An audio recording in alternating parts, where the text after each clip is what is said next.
want to say something about the Trump administration's efforts to change the conversation about what this case is about. This case is about upholding constitutional rights for Abrego Garcia and for every American. The President Trump and the Trump administration wants to say that those who are fighting to stand up for our Constitution don't want to fight gang violence. That is an outright lie. That is a big, big lie. I, for one, have been fighting against transnational gang violence, especially MS-13, for over 20 years. Probably for longer than Donald Trump ever uttered those words, MS-13. Over 20 years ago, I worked to establish an anti-gang task force, a regional anti-gang task force in the Maryland, Washington, D.C., and Virginia area. I did it in a bipartisan way with then Congressman Frank Wolf and Tom Davis. And we have made substantial progress in this region. We have a long way still to go, but those efforts have resulted in progress.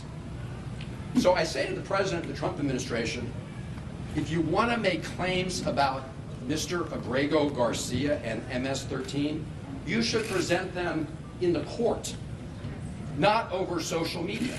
That's right. That's right. Not at press conferences where you just rattle stuff off. Because here is what the federal district court judge said about exactly this issue. This is Judge Zivis.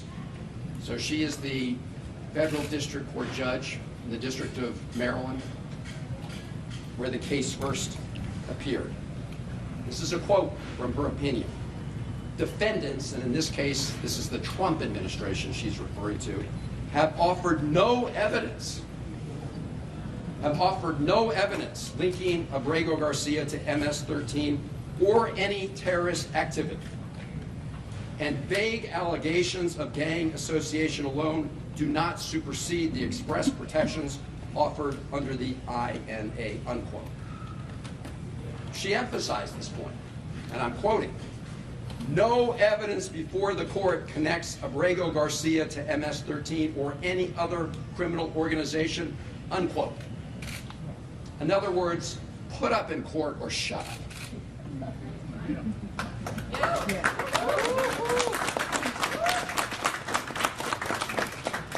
What the Trump administration did admit in court was that Kilmar Abrego Garcia has been mistakenly detained.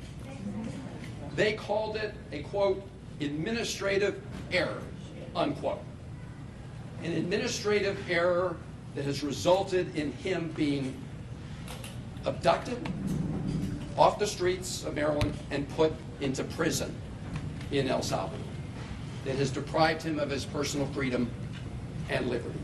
But rather than fix this grievous error that they agreed had been made in court, what did the Trump administration do? They upbraided and fired the lawyer who told the truth to the court. That's right. That's what they did. They didn't fix the error, they fired the lawyer who told the truth about this awful, egregious mistake. And now, despite the fact that the Supreme Court has ordered the Trump administration to fix that error, and that has deprived Mr. Abrego Garcia of his liberty, they are flaunting, the administration, the Trump are flaunting the court order to facilitate its return. And the government of El Salvador is complicit in that illegal scheme. Yes. So we need to hold both of them accountable, and we can talk more about how to do that. But as I said at the beginning, this case is not only about one man, as important as that is. It is about protecting fundamental freedoms and the fundamental principle in the Constitution for due process that protects everybody who resides in America. This should not be an issue for Republicans or Democrats.